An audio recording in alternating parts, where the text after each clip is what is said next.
Hello friends, welcome to my blog. और मैं उनके रूम से निकल के और इधर एक गली में आके मैं ब्लॉग शूट कर रहा हूँ क्योंकि मेरा हेडफोन उनके रूम पे ही छूट गया। तो हेडफोन रहता तो मैं मेन रोड में शूट करता, इसलिए मैं एक गली में शांत जगह पे आकर मैं शूट कर रहा हूँ। तो चलता हूँ, मेरा एग्ज़ाम है यहाँ से लगभग 13 किलोमीटर। तो मैं किसी को साथ में लेकर नहीं जाऊँगा, रैपिडो बुक करूँगा और जस्ट बैठ जाऊँगा और ले आके मुझे जहाँ पे जाना होगा वहाँ पे छोड़ देगा। तो चलिए आपको दिखाते हैं। यहाँ पे थोड़ा सा प्रॉब्लम हो रहा है क्योंकि मैं ब्लॉग नहीं बना सकता है, क्योंकि उन लोगों से मैं ब्लॉग शूट कर रहा था। तो एक लड़का है यहाँ पे, पहला यूपी का पहला लड़का। क्या नाम है बाबू? इसराइल। इसराइल नाम है इसका। तो यही पूछ रहा था कि आपका ब्लॉग चैनल है तो नाम बताइए। तो मेरे ब्लॉग चैनल का नाम है श्री राम ब्लॉग 7, ठीक है? सर्च करना। ओके, मैं रूम से निकल गया हूँ और मुझे पता नहीं है कितना दूर है, तो इसीलिए मैं रैपिडो बुक कर दिया हूँ क्योंकि मैं बार बार ऑटो नहीं चेंज कर सकता ना, तो इसीलिए सेफ़ यही मुझे लगा। तो रैपिडो बुक कर लिए और भैया लेके चल रहे हैं हमारा एग्ज़ाम सेंटर की तरफ। तो चलिए मैं आपको एग्ज़ाम सेंटर पहुँचने के बाद मिलता हूँ।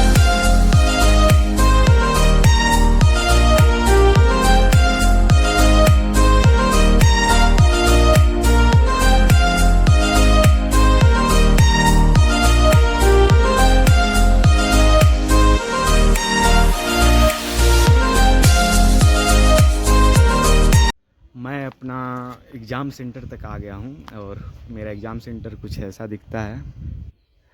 तो हमको अभी इंतज़ार करना पड़ेगा, लगभग 2 आवर्स तक इंतज़ार करना पड़ेगा, तब मेरा पेपर होगा। और मेरा एक्सपीरियंस था गोरखपुर के लेकर। गोरखपुर सिटी बहुत अच्छा है, क्लीन है, रोड भी अच्छे हैं, इंफ्रास्ट्रक्चर भी उधर का सही है।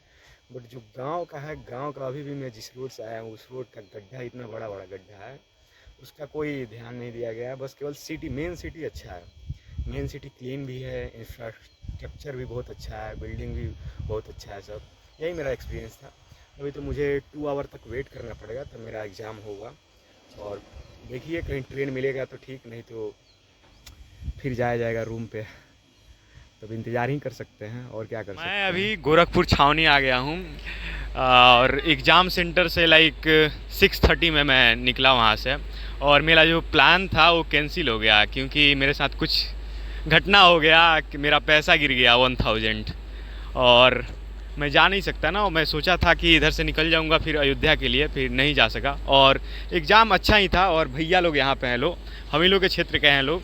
तो भैया बताइए कि एग्ज़ाम कैसा था? पेपर बहुत अच्छा भी था और ख़राब भी था। जो करंट अफेयर था काफ़ी हार्ड था। करंट अफेयर कुछ ऐसे थे जो पकड़ में नहीं आ रहे थे और कुछ थे कि ठीक ठाक थे। रीजनिंग मैथ तो काफ़ी अच्छा था। हाँ, हमको भी रीजनिंग बहुत आसान लगा है, बहुत ज़्यादा आसान लगा रीजनिंग है। और मैथ लगभग वन लाइनर थे, तो रीजनिंग मैथ तो ठीक ठाक था। उसके बाद जो है साइंस भी कुछ थे, काफ़ी तगड़े थे।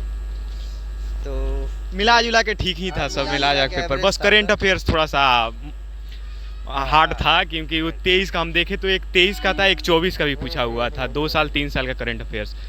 तो अब चल रहे हैं लोग, बैठेंगे लोग, और हमको लगता है अभी 3 आवर्स टाइम है दूसरा ट्रेन में, तो डायरेक्ट पकड़ के अब घर की तरफ निकलेंगे। ट्रेन आने में 3 से 4 आवर बाकी है और मुझे वेट करना पड़ रहा है और मुझे बहुत तेज़ भूख लगा है और मैं कुछ खा भी नहीं सकता, ठीक है, क्योंकि मेरे पास पैसा नहीं है, क्योंकि मेरा पैसा गिर गया है। और पैसा कैसे गिरा वो मैं बैठ के थिंक कर रहा था कि कहाँ पे गिर गया मेरा पैसा।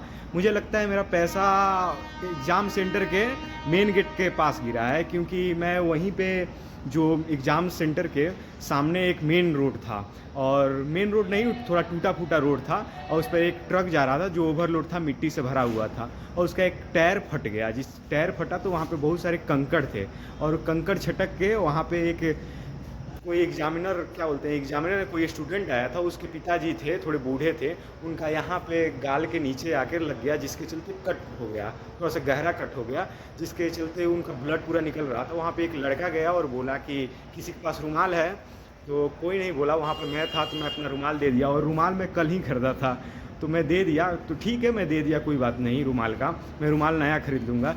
लेकिन गलती मैं ये किया था क्योंकि जिस पॉकेट में मैं अपना रुमाल रखा था उसी पॉकेट में अपना पैसा भी रख लिया था। मुझे लगता है मैं रुमाल देने के लिए निकाला तो पैसा भी वहीं पे गिर गया। तो वही मैं थिंक कर रहा था कि कुछ अच्छा करने के लिए गया और कुछ बुरा मेरे साथ ही हो गया। और भूख लगा है मुझे, इतना तेज़ भूख लगा है कि मेरा पेट दर्द कर रहा है। और मैं पापा जी के पास कॉल नहीं कर सकता कि पापा जी कुछ पैसा भेज दीजिए, क्योंकि वो बोलेंगे कि मैं कल ही पैसा दिया था तुमको, तुम क्या किया पैसा, फिर उसका जवाब देना पड़ेगा। और मैं जवाब सुनना नहीं चाहता, मैं जवाब देना नहीं चाहता।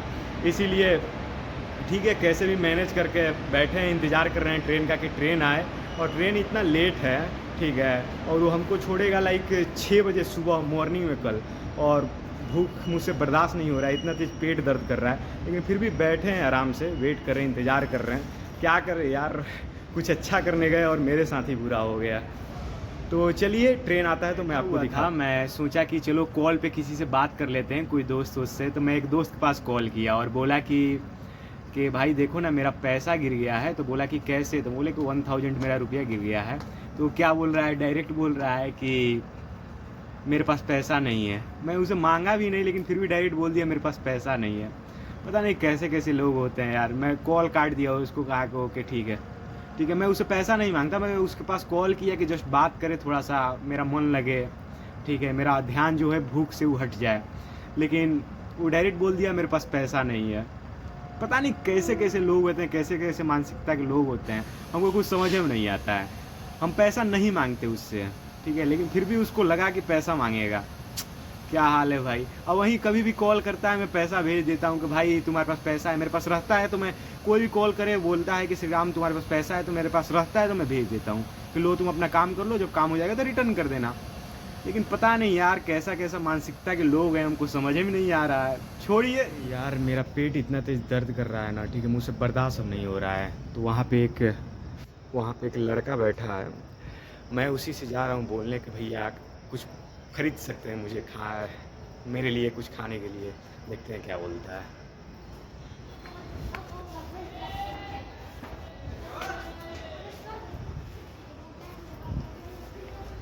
भैया बोले हैं कि पैसा गिर गया है, ठीक है, 1000 गिर गया, मुझे भूख लगा है, कुछ खरीद सकते हैं खाने के लिए।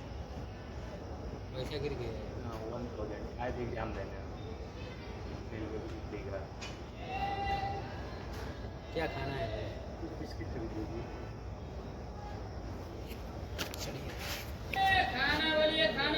वो भैया थे, उनसे मैं बोला तो एक बिस्किट खरीद के दिए और बोले कि कहाँ से हो, तो मैं बताया बेतिया से हूँ। तो बोले कि मैं भी तो वहीं से हूँ। तो भैया का थैंक यू। मुझे उनका फेस देख के लग रहा था वो अनकंफर्टेबल होंगे कैमरा के सामने, तो मैंने कैमरा को छुपा लिया और उनका ज़्यादा फेस नहीं लिया, क्योंकि उनको बुरा भी लग सकता था। तो उन्होंने एक बिस्किट खरीद के दिया मुझे 20 रुपये वाला। मैं उनको थैंक यू बोल के इधर चला आया और आपको दिखा रहा हूँ। सच में मुझे बहुत तेज़ भूख लगा है और मेरा पेट भी दर्द कर रहा है सच में। लो भाई, इंतज़ार करवाते करवाते आ ही गया ट्रेन। पूरा भीड़ देख लो, पूरा चल रहा है, कैमरा चल रहा है और इधर आ गया ट्रेन। साला उसी टाइम से लगभग 4 आवर से वेट कराते कराते अभी आया।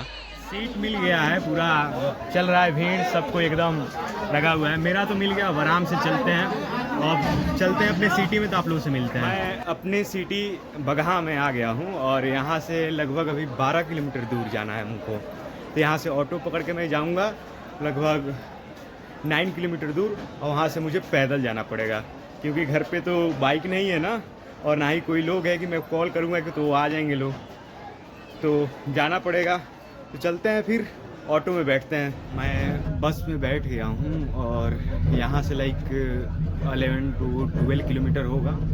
फिर वहाँ से मुझे किसी से लिफ्ट मांग के जाना पड़ेगा। पता नहीं कोई लिफ्ट देगा कि नहीं देगा, क्योंकि इतना मॉर्निंग में कोई बाइक या कुछ ऑटो भी नहीं चल रहा होगा, तो पता नहीं कैसे जाएंगे। और मैं दूसरे बस में बैठ गया था, वो मुझे कुछ दूरी पे लेके चला गया, फिर उसमें से उतर के बस भी खुल गया, तो मैं दौड़ते हुए कैसे भी आया और इस बस में आके बैठा।